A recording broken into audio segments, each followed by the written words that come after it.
kurang kalau 4, 10, 11 kali itu kurang. Berulang-ulang. Betul? Karena itu tipe kita manusia. Dan membicarakannya. Garis bawahi. Kita bahasa Prancis enggak?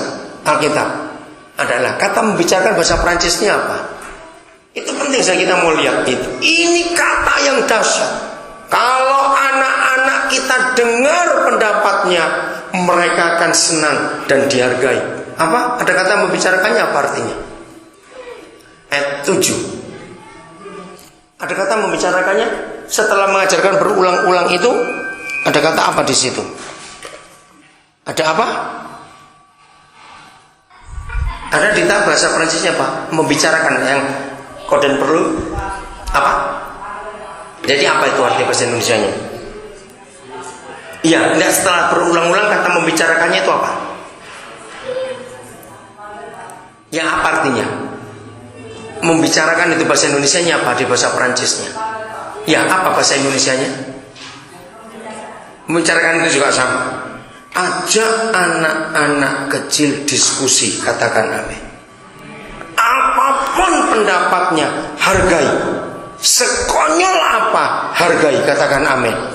Kalau anak-anak kita dari kecil, kita biasa menghargai dia, dia akan menghargai kita balik, saudara.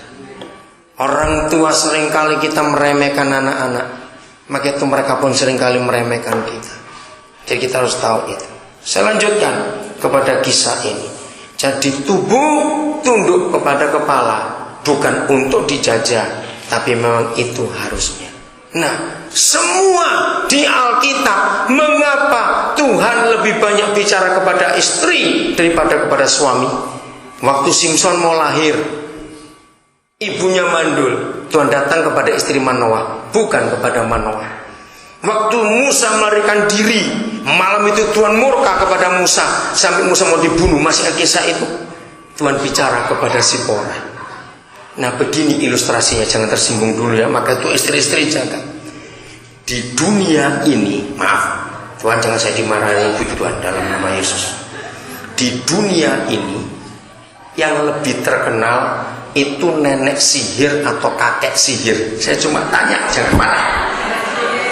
Cepat, nenek sihir atau kakek sihir yang lebih terkenal di dunia?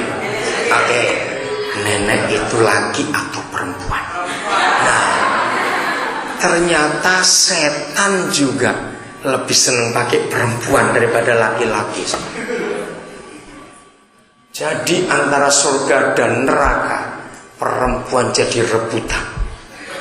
Saya meneliti kebenaran itu, kenapa perempuan yang lebih banyak diajak bicara oleh Tuhan. Berapa kali suami-suami dagang urusan bisnis nggak pernah kenal orang itu, istri merasa rasanya nggak bener itu orang. Pernah ketahuan gitu? Istri itu lebih sensitif. Nah, karena Papa di surga menciptakan perempuan itu dengan kesensitifan yang nggak dimiliki oleh laki-laki.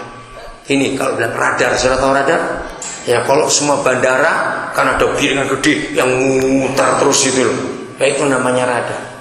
Nah, radarnya perempuan itu lebih sensitif daripada radarnya laki-laki. Radarnya laki-laki sering rusak. Radar perempuan itu luar biasa. Nah, ingat waktu Pilatus ngadili Tuhan Yesus, siapa yang diberi mimpi? Istrinya Pilatus. Luar biasa. Maka itu istri-istri, jaga radarmu. Kalau radarmu rusak, suami dan anak-anakmu ikut rusak. Hebat Alkitab ini, saudara. Sungguh kita kagum ada itu. Nah, radar itu perasaan, saudara. Contoh kecil, ya, pasti semua keluarga pernah ngalamin. Anak sekolah jauh, nggak di Denpasar, entah ke Jakarta, entah ke Manado, entah ke mana, atau ke luar negeri. Anak nggak kirim berita, nggak kirim SMS, juga nggak telepon. Kalau anak itu ada apa-apa, orang tua lagi tidur, yang rasa duluan mamanya atau papanya? Mamanya. Nah, mamanya seringkali jahat, gelepek, nggak tidur. Si bapak, biasanya marah, disenggol, kamu tuh tidur terus, nggak mikir anak ada apa. Ya marah si suami, ada apa anak itu nggak kirim kabar kok. Nah lihat itu, betul tidak saudara? Sensitif sekali perempuan itu. Maka itu para istri, jaga hidup saudara, jaga hidup saudara. Katakan amin. Karena surga akan banyak bicara lewat istri pada suami. Tolong suami jangan sombong, rendahkan hati.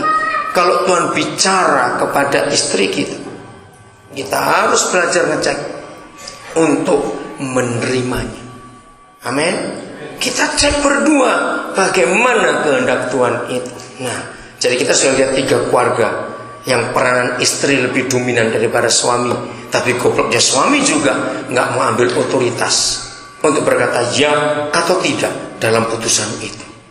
Jadi tolong teman-teman suara suami-suami yang gagal dalam pelayanan juga begitu.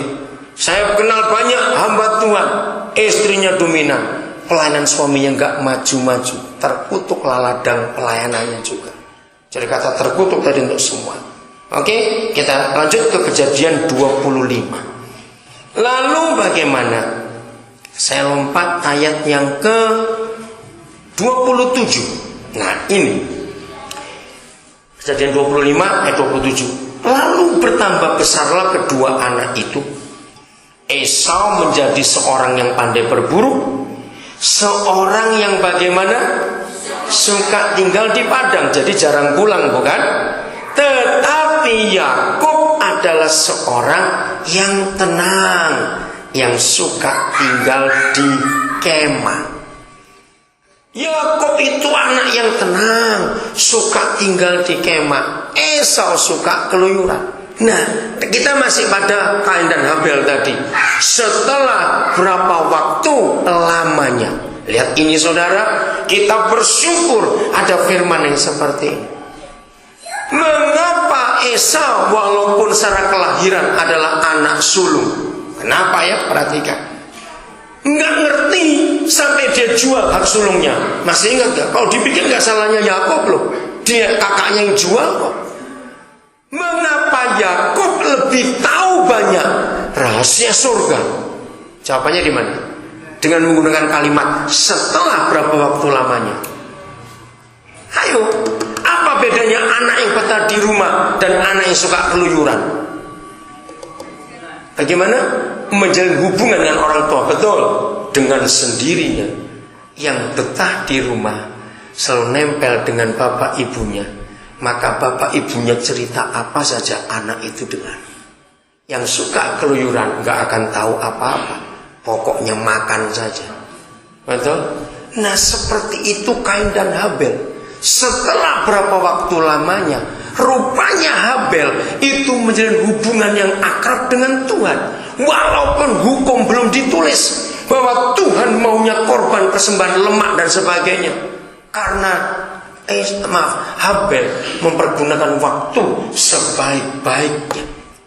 Kembali masalahnya, berapa tahun kita jadi Kristen itu bukan ukuran, tapi yang jadi ukuran berapa nempel kita kepada Tuhan Yesus. Berapa nempel kita erat betul kepada Dia, maka kita akan diberitahu banyak rahasia yang luar biasa. Itu Tuhan kita. Maka itu Dia minta kita dekat, bersekutu, mengenal Dia. Amin. Anak-anak, perhatikan hukum ini. Maka untuk segala hal di dalam dunia ini, maka ini perlu sekali. Ayat terakhir saudara, 1 Korintus 1 ayat yang ke-9. 1 Korintus 1 ayat yang ke-9. Kita melihat ayat ini, dan ini sungguh luar biasa. Ayat 9, 1 Korintus 1. Panggilan tertinggi kita bukan untuk melayani, tidak. Inilah ayat yang memberitahu kita panggilan tertinggi kita untuk apa? Ya, Tuhan yang apa? Ayo, yang apa? Memanggil kamu kepada apa? Persekutuan dengan anaknya. Bukan dipanggil untuk khotbah, untuk pergi, untuk ini, untuk melayani, tidak. Tapi dipanggil kepada persekutuan dengan anaknya.